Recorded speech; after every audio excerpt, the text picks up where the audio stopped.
I'd like to join the body retrieval unit.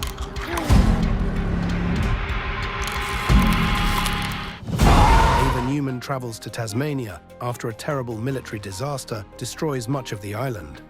Many people are reported brain dead, and some are even coming back as strange half-alive beings.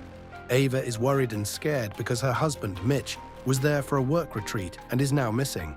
On the flight, she meets an older woman who also came to look for her son. When Ava arrives, the place is full of chaos, smoke, and military control. She volunteers for the body retrieval unit so she can search the southern area where her husband might be. The officers warn everyone that some victims are brain dead but still moving, and if they show any signs of activity, the military will handle them. Ava joins a team and begins the difficult work of collecting bodies from abandoned homes. Everywhere she goes, she sees death, fear, and destruction. During one search, she finds a man who is still moving but looks confused and scared rather than dangerous.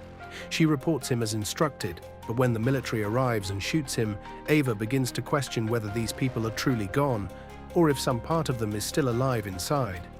She meets a quiet man named 𝐃𝐢𝐬𝐸𝐸 who seems different from the others.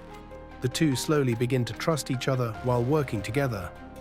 At night, Ava studies maps and plans a way to travel south to the town of Woodbridge, where her husband was staying.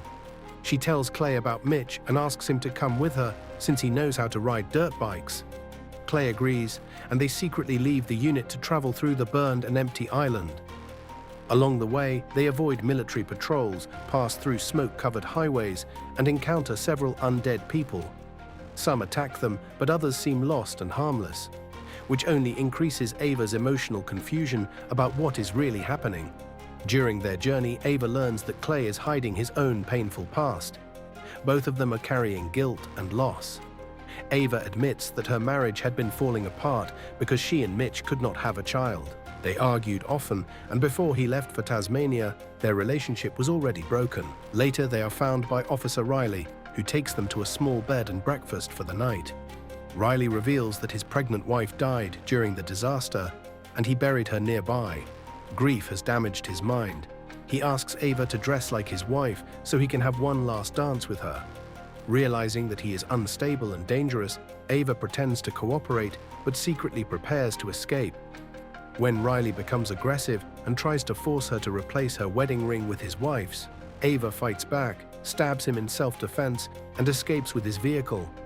Now alone again, Ava continues her journey south. On the road, she survives several attacks and witnesses heartbreaking scenes. In one emotional moment, she meets an old undead man who is trying to bury his wife. Understanding his pain, she helps him and then mercifully ends his suffering at his request. Finally, Ava reaches the resort where Mitch was staying. She finds his room and discovers the truth. Mitch is dead and the body of another woman is nearby, suggesting he had been unfaithful. Ava breaks down in grief and regret. When 𝐃𝐢𝐬𝐸𝐸 arrives, she confesses everything: their marriage problems, her own mistake of cheating, and the guilt she has been carrying. Both of them realize they came to Tasmania not just to find someone, but to face their past and their failures. After saying goodbye to Mitch, Ava places her wedding ring in his room and prepares to move forward. As she and 𝐃𝐢𝐬𝐸𝐸 begin their return, they encounter a shocking sight: Riley's undead wife standing nearby, her stomach no longer pregnant. Moments later, they hear a baby crying in the distance. Ava follows the sound and discovers a newborn baby lying alone. She gently picks him up and the baby stops crying in her arms. For the first time since the disaster began, Ava feels hope. After all the death, guilt, and loss, she finally finds something new. A chance for life, healing, and a new beginning in a world that seemed completely broken.